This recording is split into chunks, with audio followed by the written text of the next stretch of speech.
ஓம் திருமூலர் திருவடிகள் போற்றி போற்றி.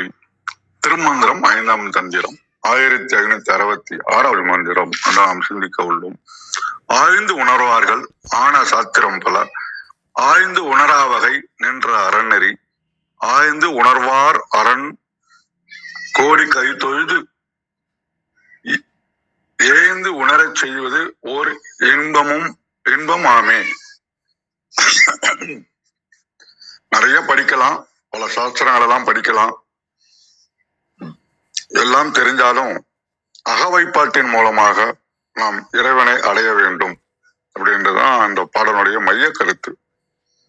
ஒரு உப்பு பொம்மை இருக்குது, அதுவே உப்பு. கடலை பத்தி ஆராய்ச்சி பண்ணது, கடல்லையும் உப்பு. கடல் எவ்வளவு ஹைட் இருக்கும், நீளம் இருக்கும், உயரம் இருக்கும், நீல நிற கலர் இருக்குது அப்படின்னு பலவிதமான விஷயங்களையும் கரைச்சி குடிச்சுக்கிட்டு கடைசியில என்னதான் கடல்ல இருக்குன்னு ஆராய்ச்சி பண்ணணும்னு இறங்கினா கடல்ல இறங்க இறங்க அது கரைஞ்சுதான் போகும். அப்ப அந்த உப்புன்ற மாதிரி நம்ம கிட்ட கரையக்கூடிய விஷயம் என்னன்னா அகங்காரம் அப்படின்றாங்க. நம்ம ஜீன்ஸ்லயே இருக்கு அது. ஏன்னா அகங்காரம் இருந்தாலும் மனுஷனாவே பிறக்கிறதுக்கான பிறவி எடுப்பதற்கான பயனே அகங்காரம் தான். அப்ப அது கரைய இறைவன் திருவடியை அடைய அடைய நாம் அவனுடைய பேரின்பத்திலே அடைய முடியும் அப்படின்றதுதான் மெயின் கான்செப்டா உணர்றேன். மிக்க நன்றி. வாருங்கள் ரத்னகுமார் ஐயா, வணக்கம். நன்றிங்க. திருச்சிற்றம்பலம். திருமூலர் திருவடிகள் போற்றி போற்றி. திருமூலரின் திருமந்திரத்தில் 5ஆம் தந்திரத்தில் உச்சமயம் பாடல் 1566 பார்த்து கொண்டிருக்கின்றோம். பாடல் ஒழிக்கின்றது. ஆய்ந்துணரார்களின் ஆன்மா சதுர்பல, ஆய்ந்துணராவகை நின்ற அறநெறி, பாய்ந்துணர்வாரன் சேவடி கை தொழு தேர்ந்துணர் செய்வதோ இன்பமுமாமே. இந்த பாடலுக்கான வரிகள் சரவணனையா தளத்திலையும் தேவரர்கள் கொஞ்சம் சேர்க்கப்பட்டு வருது. இரண்டையும் படிச்சாரு. சரவணனையா தளத்துல ஆய்ந்து உணர்வார்கள் ஆன சாத்திரம் பல, ஆய்ந்து உணரா வகை நின்ற அறநெறி, ஆய்ந்து உணர்வார் அரண் சேவடி கை தொழுது ஏய்ந்து உணர செய்வது ஓர் இன்பமும் ஆமே அப்படின்னு கொடுத்திருக்காரு. தேவரம் நாட்டவர்களை ஆய்ந்து உணரார்களின் ஆன்மா சதுர்பல, வாய்ந்து உணரா வகை நின்ற அறநெறி, பாய்ந்துணர்வார் அரண் சேவடி கைதோடு தேய்ந்துணர் செய்வதோர் இன்பமும் ஆமே அப்படின்னு கொஞ்சம் மாறி வந்திருக்கு. இதற்கான விளக்கமா சரவணைய தளத்திலிருந்து இறைவனை அடைய தாங்கள் கடைபிடிக்கும் ஒரு வழிமுறையை ஆராய்ந்து உணர்ந்தவர்கள் அதற்கான விதிமுறைகளை பலவிதமாக கூறுகின்றார்கள். ஆனால் இந்த விதிமுறைகளை ஆராய்ந்து உணர முடியாத வகையில் தான் நிற்கின்றது இறைவனை அடைவதற்கான உண்மையான வழிமுறை. அதனை தமக்குள் ஆராய்ந்து உணர்ந்து கொண்டவர்கள் இறைவனின் திருவடிகளை 2 கைகளும் கூப்பி தொழுது வணங்கி தம்முடைய தூய்மையான அன்பினால் இறைவனை உணர்ந்து கொள்ளுவதே ஒரு பேரின்பமாகும். அதற்கான உட்கருத்தா இறைவனை அடைவதற்கு சமயங்கள் சொல்லுகின்ற பலவிதமான விதிமுறைகளை ஆராய்வதால் ஒரு பயனும் இல்லை. அன்பினால் தமக்குள் ஆராய்ந்து உணர்வதே இறைவனை அடைவதற்கான உண்மையான வழியாகும் அப்படின்னு தேவரம் டாட்டார்ஜியில பார்ப்போம். உண்மை நூல்களை ஆராய்ந்து உணர மாட்டாதவர்களது ஏனைய பல திறமைகளும் பொருந்தி உணராதபடி நிற்பது சிவநெறி. அஃது உண்மை நூல்களில் நுழைந்து அவற்றின் பொருளை உணர்கின்றவர்கள் அவ்வுணர்வின் வழியே சிவனது திருவடியை முதற்கண் அவற்றின் வேறாய் நின்று வழிபட்டு பின்னர் அவற்றோடு ஒன்றாய் இயந்து நுகர்கின்ற இன்பமாய் உள்ளது. குறிப்புரையாக 4ஆம் அடியில் உரை என்பது பாடமன்று. இதனால் சிவநெறி புறச்சமைக்கு உணர ஒண்ணாததாய் சிவநெறியாளருக்கு முன்னர் கரணத்தார் பெரும் இன்பமாயும் பின்னர் கரணம் கடந்த இன்பமாயும் விளைதல் கூறப்பட்டது. இந்த கரணத்தால் பெரும் இன்பம், அதுக்கப்புறம் கரணம் கடந்த இன்பம், இதை பத்தி நேற்று இந்த பாடல் குறித்து அர்த்தராரையார்கிட்ட பேசும்போது அவர் இதற்கு ஏற்ற இன்னொரு பாடல் சொல்லி பேசினாரு. நான் வரலனாலும் நீங்க அந்த பாடல் சொல்லிடுங்க அப்படின்னு சொல்லி சொன்னாரு. சுந்தரமூர்த்தி நாயனாரோட பாடல். சேக்கிலார் பெருமாள் பெரிய புராண பாடல். அதுல 5 பேரறிவும் கண்களே கொள்ள அளப்பரும் கரணங்கள் 4 சிந்தையே ஆக குணம் ஒரு 3 திருந்து சாத்வீகமே ஆக இந்துவால் தடையானாடும் ஆனந்த எல்லையில் தனிப்பெரும் கூத்தின் வந்த பேர் இன்ப வெள்ளத்துள் திளைத்து மாறிலா மகிழ்ச்சியின் வளர்ந்தார். இது சேக்கிலார் பெருமாள் பெரிய புராண பாடல்ல வருது. அதாவது புலன் வழியா வர 5 கண், மூக்கு, செவி, வாய் மற்றும் வெய், இது எல்லாமே 5 பேரறிவும் கண்களே கொள்ள என்கிறார். மனது ஒருநிலைப்பட்டிருக்கும் போது இந்த 5 புலன்களும் கண்களால் வர்றது அப்படிங்கிறதும், அளப்பரும் கரணங்கள் 4 அப்படிங்கிற சிந்தையாக அப்படிங்கிறது, மனம், புத்தி, சித்தம், அகங்காரம் என்னும் 4 அந்த கரணங்கள் என்று சொல்லப்படுகின்றன. இதில் சித்தம் மட்டுமே செயல்பாட்டில் இருக்க மனம், புத்தி மற்றும் அகங்காரம் எந்த செயலும் இல்லாமல் அடங்கி இருக்கின்றன. சித்தம் சிவனை மட்டுமே காண்கிறது அப்படின்னு. குணம் ஒரு 3 திருந்து சாத்வீகமே ஆகுங்கிறது. ரஜோகுணம், தமோகுணம், சத்துவ குணம் ஆகிய 3 குணங்களில் சத்துவ குணமே மேலோங்கி இருக்க அப்படின்னு சொல்லி இதற்கான விளக்கத்தை கொடுத்துருக்குறாங்க. அர்த்தநாரையா அதுக்கு மேற்கொண்டு விளக்கம் கொடுப்பாருன்னு நினைக்கிறேன். நன்றி. கௌரியம்மா வணக்கம். அம்மா பாருங்க. நன்றி நன்றி ஐயா, மிக்க நன்றி. நல்ல விளக்கங்கள். அனைவருக்கும் அன்பு வணக்கம். ஓம் நந்தியம்பெருமான் திருவடி போற்றி. ஓம் திருமூலர் திருவடி போற்றி. ஓம் நம சிவாய. திருமந்திரம் 1566. ஆய்ந்து உணரார்களின் ஆன்மா சதுர்பல வாய்ந்து உணரா வகை நின்ற அரண் நெறி பாய்ந்து உணர்வார் அரண் சேவடி கைத்தொழு தேர்ந்துணர் செய்வது ஓர் இன்பமும் ஆமே. Translation. The way of the Lord is not reachable to the souls, those who have not discriminated through myriad ways. The ones who know that way realize the feat just by worshipping it, bliss it is. அப்படின்னு போட்டிருக்காங்க. ஆய்ந்து உணரார்களின் ஆன்மா சதுர்பல. ஆய்ந்து உணரலனா உணராதவர்களோட ஆன்மா சதுர்பல. அந்த புத்தகத்துல சரவணய தளத்துல போட்டிருந்த மாதிரி பார்த்தாலும் அதே அர்த்தம்தான். சாஸ்திரம் பல அப்படின்ற மாதிரி நிறைய, அதாவது சதுர்னா தந்திரம், நிறைய தந்திர முறைகள் சடங்கு முறைகள்லாம் செய்து நம்ம இறைவனை உணர்றதுக்காக இதுல நிக்கிறாங்களே தவிர அந்த உணர்வுக்கு கொண்டு வர்றதில்லை. அது உணரா வகையில வாய்ந்து உணரா வகை நின்ற அறநெறி உணரா வகையில போயிடுது. அது இறைவனை உணராமையே நின்ற அறநெறியில இருக்கிறாங்க. அந்த ஆய்ந்து உணராதவங்க, ஆய்ந்து உணரார்களின் ஆன்மா சதுர்பல தந்திரங்கள், நிறைய விஷயங்கள்ல சடங்கு முறைகள், அந்த வெளிச்சடங்கு முறைகள்ல இருந்து வாய்ந்து உணராமல் நின்ற உணரா வகையில நின்ற அறநெறி, சிவநெறியில தான் நிற்கிறாங்க, ஆனால் அது உணரா வகையில் நிற்கிறாங்க அப்படின்ற மாதிரி சொல்கிறாங்க. ஆனால் பாய்ந்து உணர்வார் என்னோடதுல எல்லாத்துலேயும் ஆய்ந்து ஆய்ந்து அந்த இதில் போட்டிருக்கு. என்னோடதுல ஆய்ந்து வாய்ந்து பாய்ந்து அப்படி போட்டிருக்கு. பாய்ந்துன்னா நம்ம இன்னும் ஆழமாக அந்த இதில் நம்ம போய் உணர்வார். பாய்ந்து உணர்வார் அரண் சேவடி கைத்தொழு. அந்த ஆழமாக நமக்குள்ளே போய் உணர்ந்து நம்மளோட இறைவன் சேவடியை நமக்கான இறைவன் சேவடி எதுன்னு கண்டுபிடிச்சு நம்ம அதை வேண்டணும்னா தேர்ந்து உணர், அதை நமக்கான தேர்ந்து உணரணும். இதில் தேய்ந்து உணர்னு போட்டிருந்தது. அதிலே இருக்கிற மாதிரின்னு பார்க்கலாம். என்னோட புத்தகத்தில் தேர்ந்து உணர், தேர்வு செஞ்சு நமக்கான திருவடி எது அப்படின்றத தேர்வு செய்யணும்.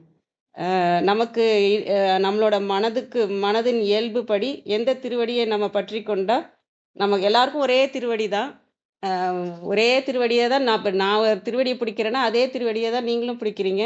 ஆனால் நம்மளோட மன இயல்புக்கு தகுந்த மாதிரி எந்த வழியாக நம்ம அதை பிடிக்கிறோம் அப்படிங்கிறது தான் வித்தியாசப்படும். அது மாதிரி தேர்ந்து உணர்ந்து செய்வது ஓர் இன்பமாமே.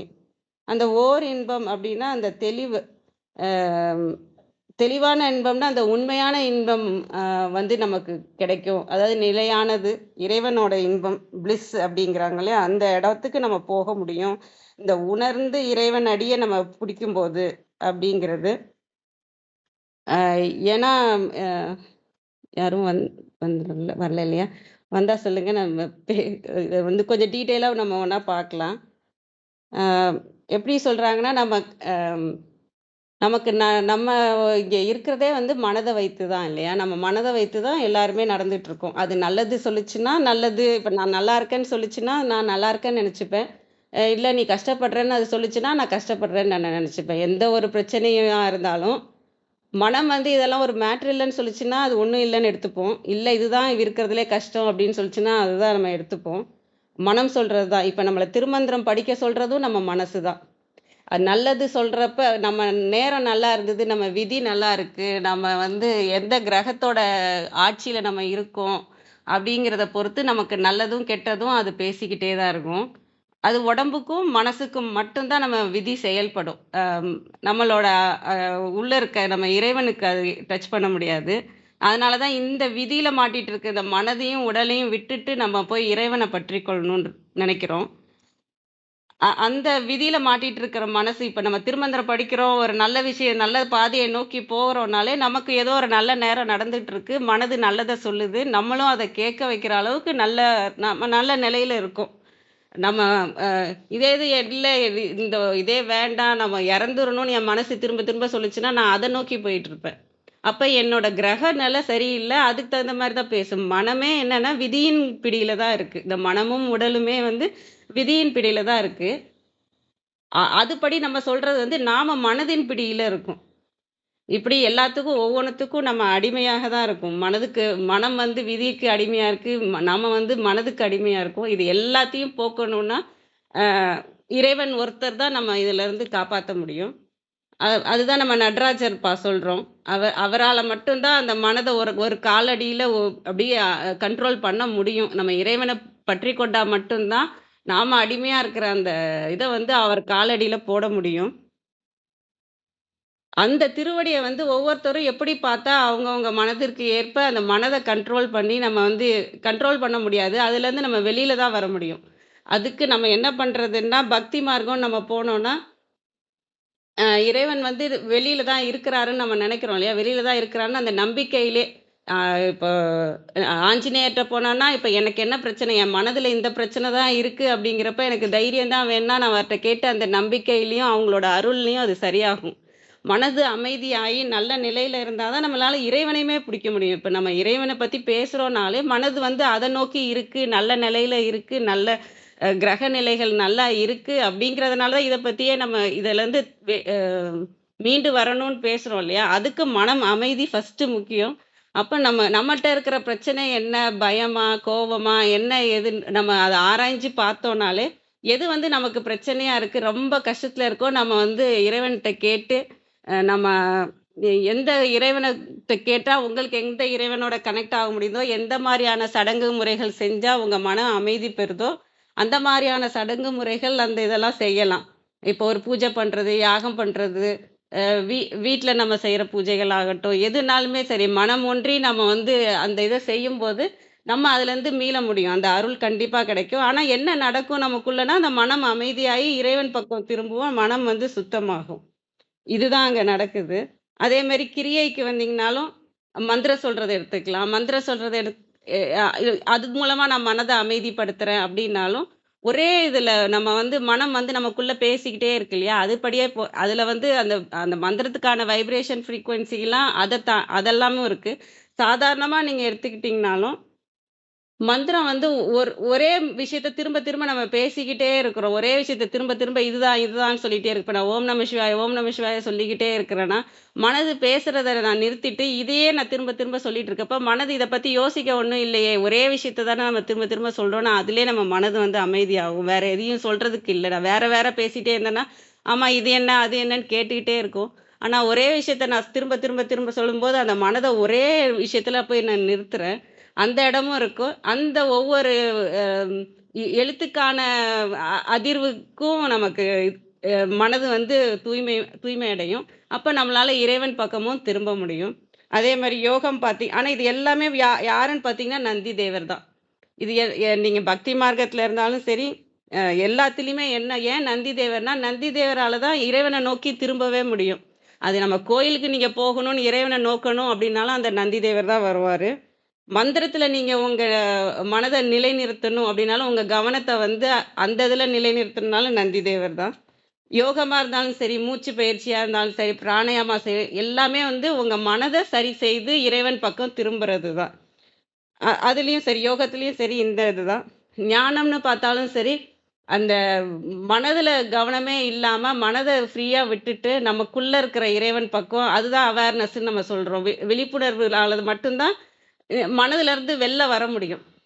அதனால உள்ளுக்குள்ள போய் பார்த்தா, உள்ளுக்குள்ள இந்த ஏன்னா எல்லாமே சூட்சமாக இருக்கு. இந்த ஸ்தூல உடம்பா இருக்கிறது, உடம்பு மட்டும் தான் ஸ்தூலமா இருக்கு. இப்ப நம்ம மனத நம்மளால பார்க்க முடியாது. எங்க மனத இப்ப சாமிய காமின்னு நம்ம சொல்றாங்க இல்லையா? அப்ப மனத மட்டும் காமிக்க முடியுமா? காமிக்க முடியாது. அறிவ காமிக்க முடியுமா? காமிக்க முடியாது. ஞானத்த காமிக்க முடியுமா? எல்லாமே நமக்குள்ள சூட்சமாக இருக்கு. அதே மாரி தான் நம்மளோட விழிப்புணர்வும், அந்த ஆதாரமா இருக்க சிவனும் வந்து நமக்குள்ள சூட்சமாக தான் இருக்கிறாங்க. அது இந்த மனது வந்து நிறுத்தி அமைதியாகி, அந்த இதெல்லாம் நம்ம எடுக்கும்போது தான் அதுக்குள்ள இருக்க அந்த அதான் நான் சொல்றேன் பேப்பர்ல அந்த எழுத்தெல்லாம் எடுத்தா தான் கீழ இருக்க பேப்பர் இருக்கும் இல்லையா?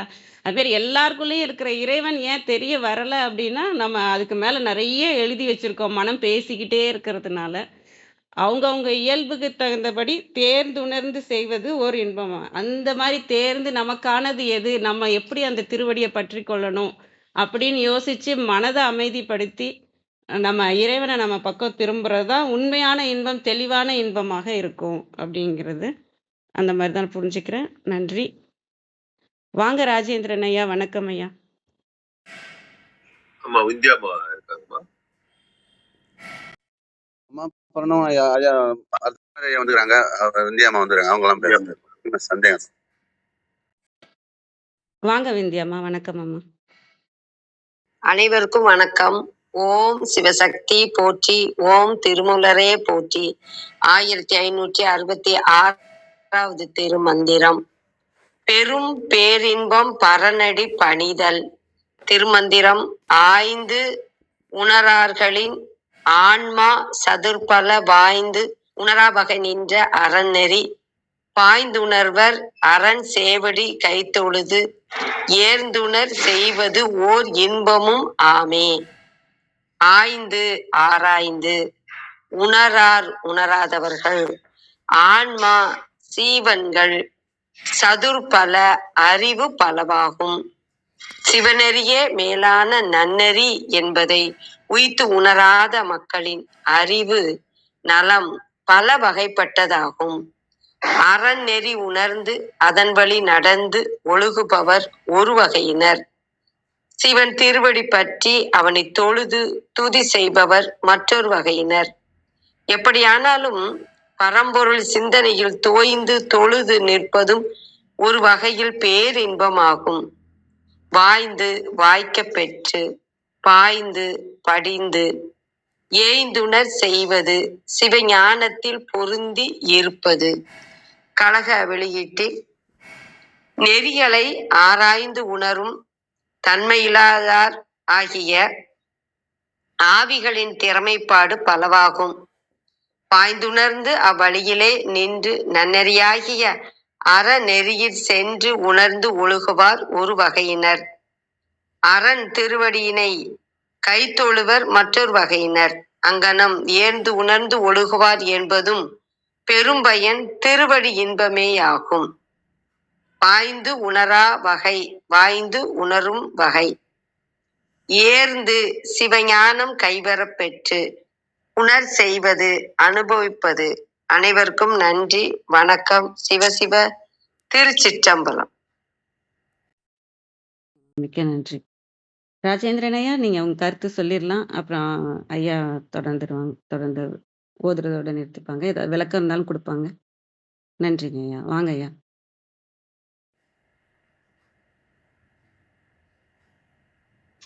தளத்தில் உள்ள அனைவருக்கும் வணக்கங்க. அந்த ஐயா பிரணவன் ஐயா பேசுறோம். எனக்கு ஒரு சந்தேகம் சின்னது.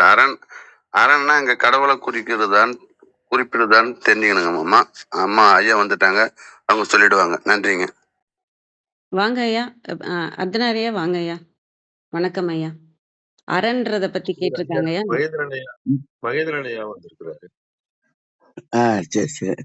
மகேந்திரன் சார் வாங்க சார், உங்க கருத்தை சொல்லுங்க, அப்புறம் பேசு.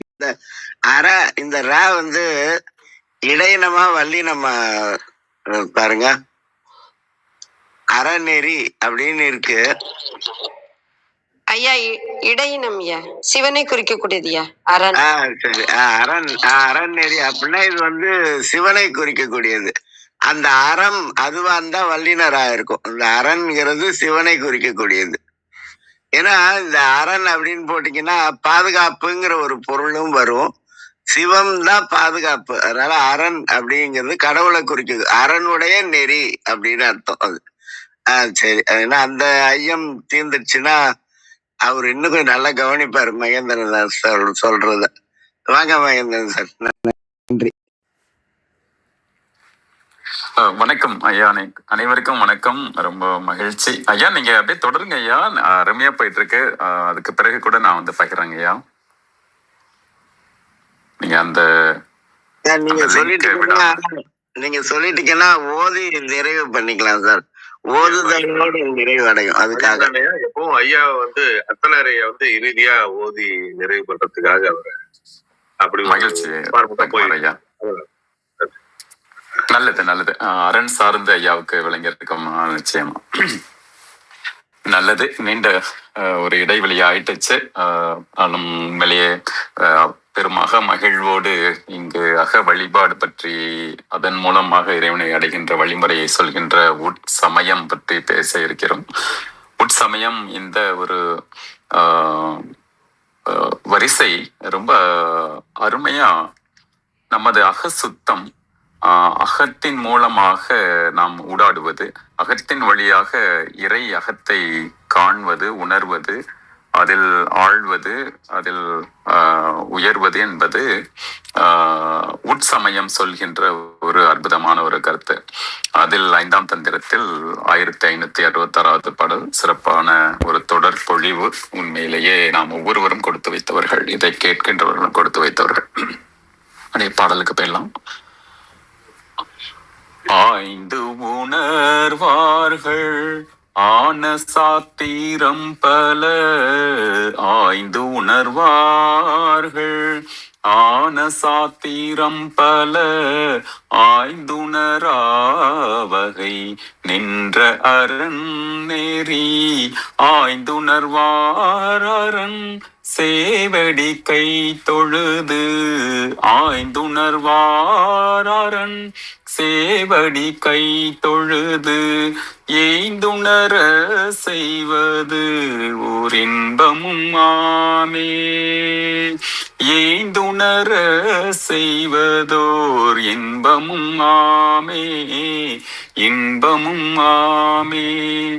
ஆய்ந்து உணர்வார்கள் ஆன சாத்திரம் பல என்று ஆய்தல் என்பது, நம்மளுடைய கீரை ஆய்தல் கூட என்னன்னா, அதுல எந்த ஒரு கடினமான பொருள் உள்ள வந்துடக்கூடாது, அதை சுத்தப்படுத்தி அதை சரியாக இருப்பது என்பது வந்து அருமையா தமிழ் சொல்லும். ஆய்வது என்பது கீரை ஆய்வது மட்டுமல்ல, நம்முடைய வாழ்க்கையை ஆய்வது, எண்ணங்களை ஆய்வது, ஒவ்வொன்றிலும் ஆய்வது என்பது முழுக்க முழுக்க உள்கடந்து செல்வது.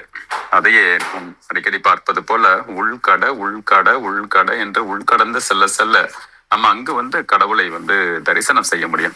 அப்ப அது உள் கடந்து செல்கின்ற தன்மையை தான் இங்கு உட்சமயம் சொல்கிறது. அந்த உட்சமயத்தில் ஆய்தல் என்பது மிக மிக ஆய்வுக்குரிய பார்வையாகவும் கூட அதை வந்து பார்க்கலாம். ஏனென்றால் அதில் ஆய்ந்து உணர்வது என்பது பல வகைகளில் நம்மிடம் வந்து சாத்திரங்கள் இருக்கு. சாத்திரம் என்றாலே பல விதிமுறைகள், எதற்காக நாம் செய்கிறோம், அதாவது ஆங்கிலத்தில் சொல்லும்போது சொல்வார்கள் இந்த மாதிரி why you do what you do, அதை வந்து ஏன் செய்கிறோம் என்பது, என்ன செய்கிறோம் என்பது, ஏன் செய்கிறோம் என்பதிலிருந்து நம்ம பார்க்க போகும் பொழுது அந்த வாட் வந்து ஒய் ஆகும். அந்த உள்ளுக்குள்ள போக போக போக என்னன்னா அதன் மீது நமக்கு மிக சரியான அழுத்தம், எதற்காக செய்கிறோம் என்பதன் மீதான ஒரு அழுத்தம் வரும். அதன் மூலமாக நாம் அதை மிக சரியாக செய்வோம். அப்படியேதான். அப்போ பல விதிமுறைகள் இருந்தாலும் அதை நம்ம கேள்வி கேட்கிறோம்.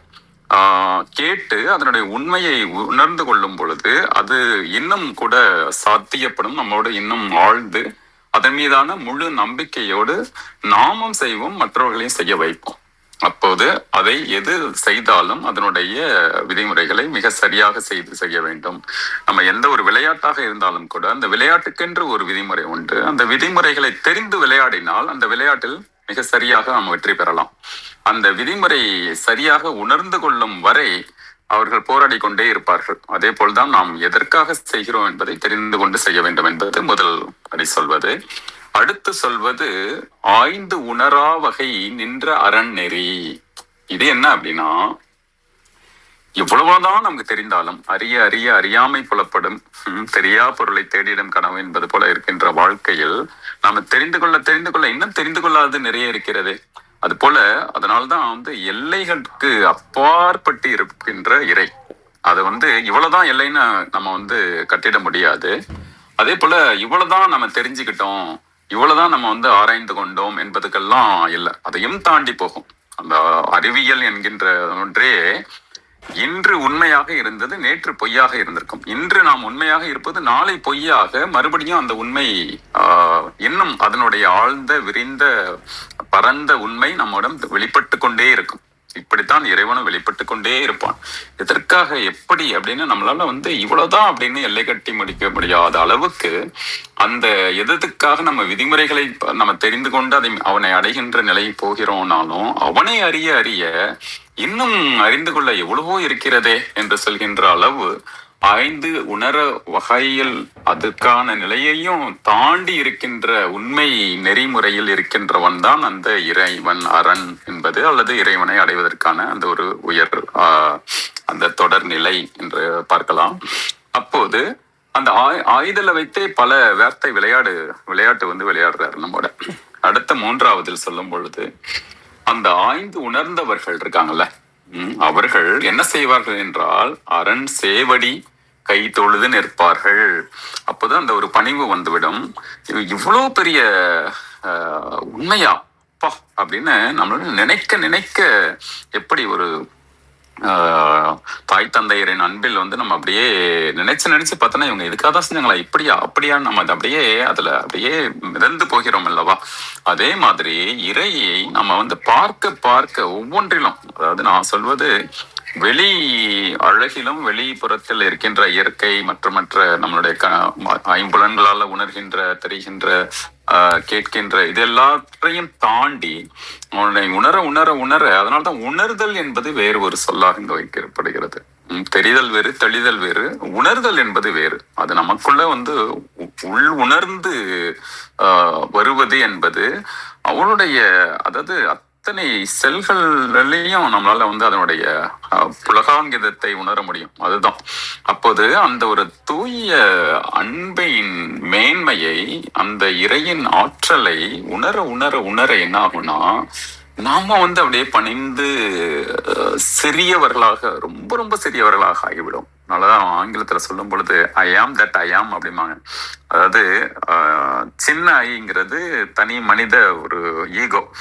அப்புறம் இந்த பெரிய ஈகோன்னு ஒன்று இருக்கு, சூப்பர் ஈகோங்கிறது நம்மளுடைய அத்தனை பிரபஞ்சத்திலையும், அதாவது எல்லைகளுக்கு அப்பாற்பட்டு இருக்கின்ற அந்த பெரு நிலையை அதோடு பார்த்து அதிசயிக்கும் பொழுது நம்ம ரொம்ப சின்னவங்களாக ஆயிடுவோம். ரொம்ப அணுவுக்கு அணுவாக ரொம்ப சின்னவங்களாக ஆயிடுவோம். அப்படி பார்க்கும் பொழுது அது ஒரு தொழுதானே வேண்டும். அப்பொழுது அதனுடைய அரண் சேவடி கை தொழுது நிற்பார்கள், அதை உணர்ந்தவர்கள். அடுத்து நிறைவான அடி என்ன சொல்லுது அப்படின்னா, ஏய்ந்து உணர செய்வது ஓர் இன்பம். நம்மளோட பல பாடல்களை நம்மளுடைய திருமணம் சொல்வது ஆமே அப்படின்னு உறுதியிட்டு சொல்கின்ற ஒன்று வரும். ஆமா அப்படித்தான், இது நிச்சயமா அப்படின்ற சொல்றத மாதிரி உறுதியாக நிச்சயமாக என்று சொல்லுகின்றதாக இந்த ஏய்ந்து, அதாவது அதனுடைய இறை தூய்மையை, இறை அன்பை, இறை மேன்மையை நம்ம உணர என்ன ஆகுது அப்படின்னா, அது ஒரு பெரிய இன்பம் ஆயிடுமா. அதுல நம்ம தாழ்ந்து போயிட மாட்டோம், சிறியவர்களாக மாட்டோம். அது தருகின்ற இன்பம் சிற்றின்பம் அல்ல, பேரின்பம் தான். அப்ப அந்த ஒரு இன்பத்தை அடைகின்ற நிலையில் நாம் நம்மை தொடர்ந்து இருத்தி வைப்பதற்கு என்ன செய்ய வேண்டும் என்பது கடை வரியிலிருந்து முதல் வரிக்கு நீங்க பயணிக்கலாம். அப்போது இந்த ஒரு பேரின்பத்தை ஏய்ந்து உணர செய்கின்ற ஒரு பேரின்பத்தை அடைய வேண்டும் என்றால் என்ன செய்ய வேண்டும்? அதை அதனுடைய உணர்வை அந்த ஒரு இறை ஆய்ந்து உணர்ந்து அவனுடைய சேவடி கை தொழுதால் அந்த இன்பம் கிடைக்கும். அதை எப்படி அடைகிறது? அதை ஆய்ந்து உணரா வகை நின்ற அரண் நெறியை தெரிந்து கொண்டால் இந்த சேவடி கை தொழுகின்ற அளவுக்கு நம்மளுடைய பேரின்பத்தை பார்க்க முடியும். அதை எப்படி அடைகிறது? அதை அடைவதற்கு தான் நம்ம முதல் அடியில சொல்றதை அப்படியே செய்யணும். யமம் நியமம் அதெல்லாம் நம்ம நிறைய பார்த்திருக்கோம் இல்லையா? எதை செய்ய வேண்டும் எதை செய்யக்கூடாது என்பது தெரிகின்ற தன்மை தான் அந்த சாத்திரங்களை மிக சரியாக தெரிந்தது. அப்போது அதை ஆய்ந்து உணர்ந்து செய்ய வேண்டும். செயலால் மட்டும்தான் பெரியவர்களாகவும் செயற்கரிய எப்படி செய்ய வேண்டும் என்றால் நம்முடைய இறை நெறியை அற நெறியை உணர்ந்து தெளிந்து தெரிந்து நாம் நம்மளுடைய நடைமுறை வாழ்வில் பயன்படுத்த வேண்டும் என்பதுதான் மிக அருமையாக சொல்கிறார். அதனால் நாமும் உள்கடந்து செல்வோம், உட்சமயம் கொள்வோம். நன்றி நன்றி நன்றி. வாய்ப்புக்கு நன்றி. மிக அருமை, மிக்க நன்றிங்க. நல்ல நல்ல விளக்கம் கொடுத்தீங்க. வாங்க அர்த்தநாரி ஐயா. வணக்கம் ஐயா. வணக்கம். இங்க 2 இந்திரன் இருக்காங்க. 2 பேருக்கு 2 வேண்டுகோள் இருக்கு. ராஜேந்திரன் சார் எனக்கு போன் பண்ணுங்க முடிச்ச உடனே. மகேந்திரன் சார் அருணா அவங்களுக்கு போன் பண்ணாங்களாம். அதனால நீங்க அவங்களுக்கு போன் பண்ணுங்க. இதுதான் வேண்டுகோள். இதுக்கப்புறம் என்னன்னு கேட்டீங்கன்னா, இந்த ஆய்வு அப்படின்னு ஒண்ணு இருக்குப்பாங்க, ரிசர்ச். இது ஆங்கிலத்துல நம்ம பார்த்தோம்னா இந்த இடத்துக்கு சரியா பொருள் புரியும். ரிசர்ச் அப்படின்னா மீண்டும் தேடுதல் அப்படிங்கிறது. அப்பர் பெருமான் சொல்லுவாரு, தேடி கண்டு கொண்டேன் தேடோனா தேவனை என்னுள்ளே அப்படின்னு. இந்த ஆய்வோட நோக்கமும் ஆய்வோட நிறைவும் என்னவா இருக்கணும் அப்படின்னா, நமக்கு உள்ளே இறைவன் இருக்கிறான் என்பதை உணர வேண்டும். அதுதான் கௌரியம்மா சொன்னாங்க. நமக்குள்ளே இறைவன் இருக்கிறான் என்பதை உணர்வதற்காக செய்யப்படுகிற முயற்சி தான் ஆய்வு. அதனாலதான் மீண்டும் தேடுதல் அப்படின்னு சொல்றோம். இங்கிலீஷ்ல ரிசர்ச். ஆனா ஜென்ரலா ரிசர்ச் அப்படின்னு பார்த்தோம்னா உண்மையை தேடுதல். ஆனா இந்த பாட்டுல ஆய்வது அப்படிங்கிறது எதற்காக அப்படின்னா, இறைவனை உணர்வதற்காக. இந்த உணர்வது அப்படிங்கிறது தாங்க ரொம்பவும் நிறைவான விஷயம். நோக்கமே உணர்வதுதான். அப்ப எதை உணர வேண்டும் அப்படின்னா, இறைவன் நமக்குள்ளே இருக்கிறான் அப்படிங்கிறத நம்ம முதல்ல உணரணும். அடுத்தது உணர்ந்த பிறகு என்ன செய்யணும் அப்படின்னா, திருவடியை தொழ வேண்டும். சேவடி அப்படின்னா திருவடி. அதாவது நம்மை காப்பது திருவடி தான். இந்த திருவடியை பத்தி புரிஞ்சுக்கணும், உணரணும். திருவடியை உணரணும் அப்படின்னா இந்த திருவம்பாவையினுடைய 20வது பாடலை நம்ம பார்க்கணும். இந்த 20வது பாடலை பார்க்கறதுக்கு முன்னாடி நீங்க திருவம்பாவையுடைய 5வது பாடலை பார்க்கணும். நீங்க தயவுசெய்து குறிச்சுக்கிட்டீங்கன்னா நல்லது. அப்பதான் எளிமையா இருக்கும். திருவம்பாவையினுடைய ஆனா இன்னைக்கு பார்க்கக்கூடிய பாடல் பைங்குவலை கார்மலரால் செங்கமல பைம்போதால், அந்த 13வது பாட்டு பார்க்கணும். 13 இல்ல, ஆர்த்த பிறவி துயர்கட அந்த 12வது பாட்டு பார்க்கணும். பொதுவாகவே ஒவ்வொரு நாளும் குளிக்கும் போது அந்த பாட்டை பாடுறது ரொம்ப சிறப்புங்க. மனப்பாடம் பண்ணிக்கிறது சிறப்பு. அது மாதிரி 5வது பாடலை அப்புறம் 20வது பாட்டு, இந்த 2 பாட்டையும் பார்த்தோம்னா உணர்ந்து இறைவனுடைய சேவடியை தொழுவது அப்படிங்கிறது. திருவாசகத்தோட சிவபுராணத்துல மாணிக்க வாசகர் சொல்லியிருப்பாரு, கரம் குவிவார் உள்மகிழும் கோன்கடல்கள் வெல்க, சிரம் குவிவார் ஓங்குவிக்கும் சீரோன் கடல் வெல்க அப்படின்னு சொல்லியிருப்பாரு.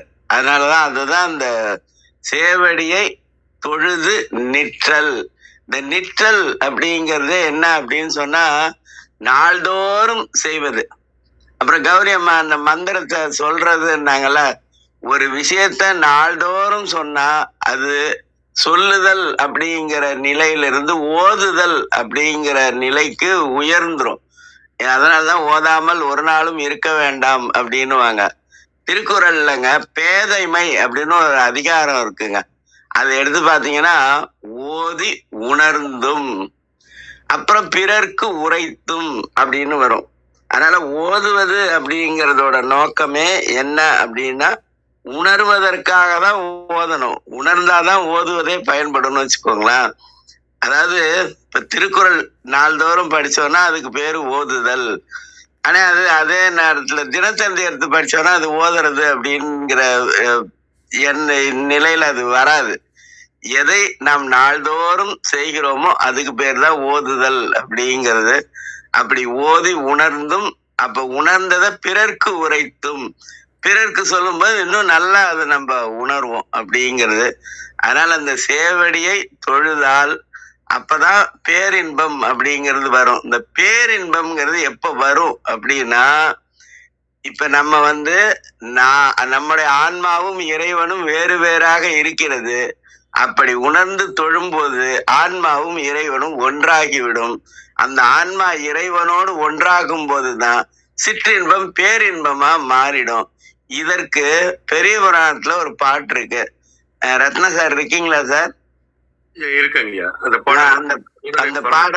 அந்த பாடலை அவர் சொல்வாரு. அது கொஞ்சம் நல்லா கவனிச்சுக்கோங்க. அது எப்படி வரும்னா நமக்கு ஐம்புலன் இருக்கு. இறைவனை உணர்ற வரைக்கும் இதெல்லாம் புலன்.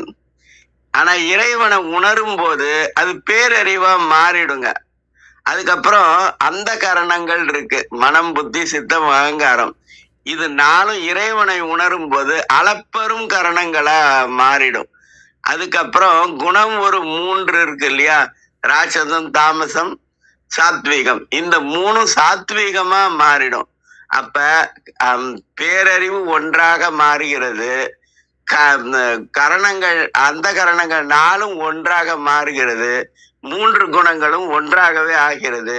அப்படி ஒன்றாகும் போது சுந்தரர் எப்போதும் மாற்றமில்லாத குறையாத பேரின்பத்தை அனுபவித்தார், அனுபவித்துக் கொண்டே இருந்தார், அனுபவித்துக் கொண்டே இருக்கிறார் அப்படின்னு சேக்கிழார் சொல்லியிருப்பாரு. அந்த பாடலை மட்டும் கொஞ்சம் ஒரு தடவை நல்லா கருத்தூன்றி கவனிச்சுக்கிட்டீங்கன்னா அதுக்கப்புறம் ஓதுதலோட நிறைவு பண்ணிக்கலாம். நன்றி சார். அந்த பாட்டை மட்டும் கொஞ்சம் படிங்க சார். படிங்க. முதல்ல சொல்லியிருந்தாங்க, நம்ம கமெண்ட் பாக்ஸ்ல போட்டிருக்கேன், மறுபடியும் படிக்கிறேன். 5 பேரறிவும் கண்களே கொள்ள, அளப்பரும் கரணங்கள் 4 சிந்தையே ஆக, குணம் ஒரு 3 திருந்து சாத்வீகமே ஆக, இந்துவால் கடையானாடும் ஆனந்த எல்லையில் தனிப்பெரும் கூத்தின் வந்த பேர் இன்ப வெள்ளத்துள் திளைத்து மாறிலா மகிழ்ச்சியின் மலர்ந்தார். சார் இத சாதாரணமா படிச்சுட்டாரு. ஆனா நீங்க இதை வாசிக்கும் போது மனசுக்குள்ள அந்த ஏகாரம் வரும்போதெல்லாம் அது கொஞ்சம் மாத்திரை நிறைய கொடுக்கணும்.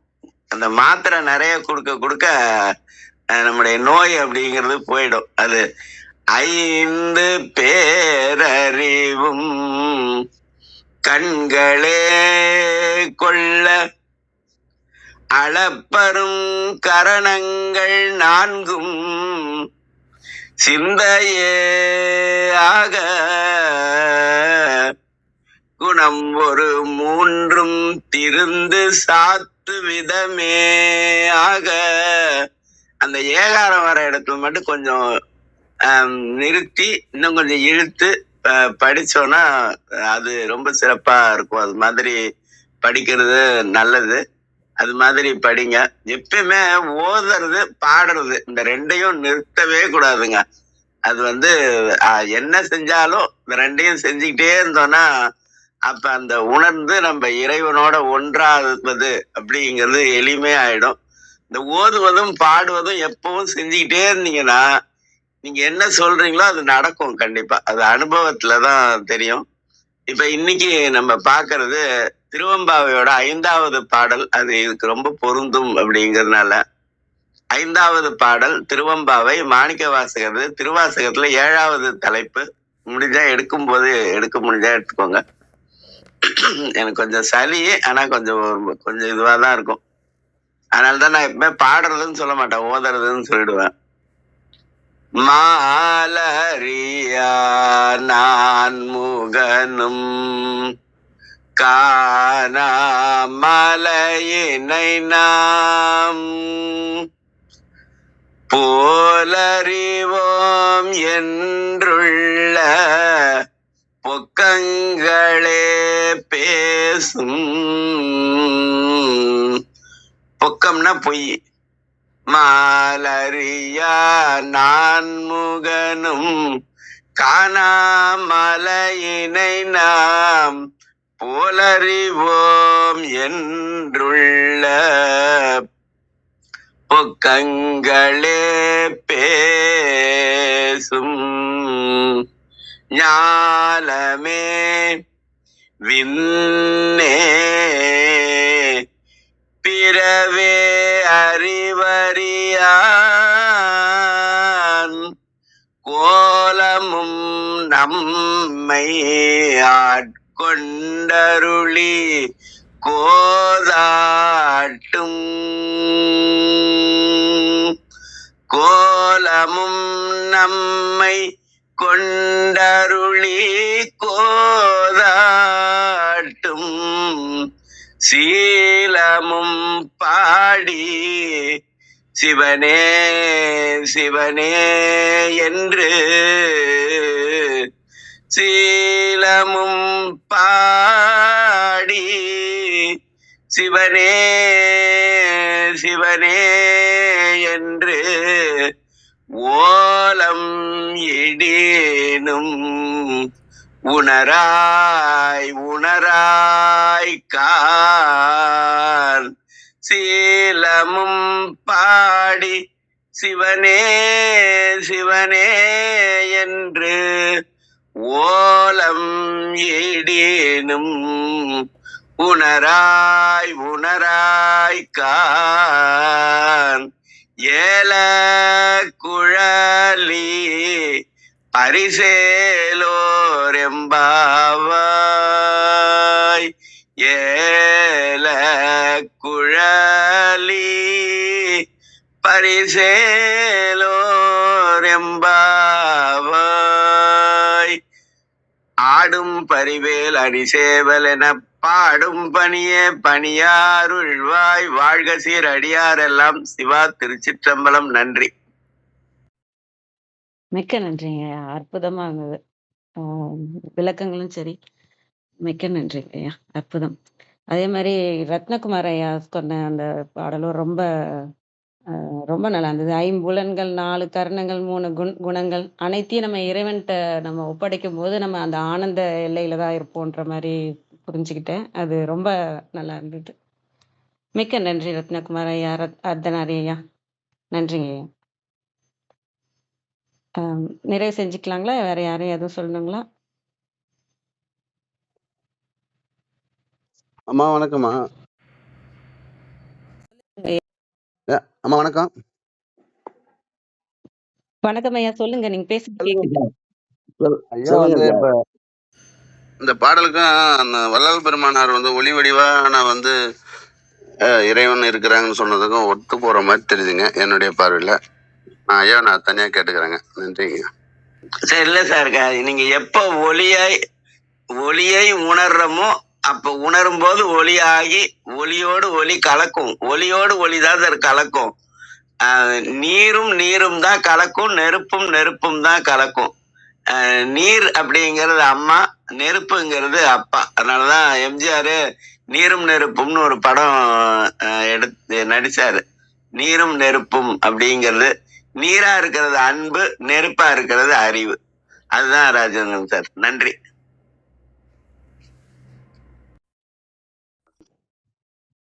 அருமை ஐயா. நன்றிங்க ஐயா. நிறைவு செஞ்சுக்கலாம் ரத்னகுமார் ஐயா. நன்றிங்க ஐயா. நன்றிங்கம்மா. நன்றி ராஜேந்திரன் ஐயா. நன்றி அர்த்தநாரி ஐயா. கணபதி நிறைந்தது.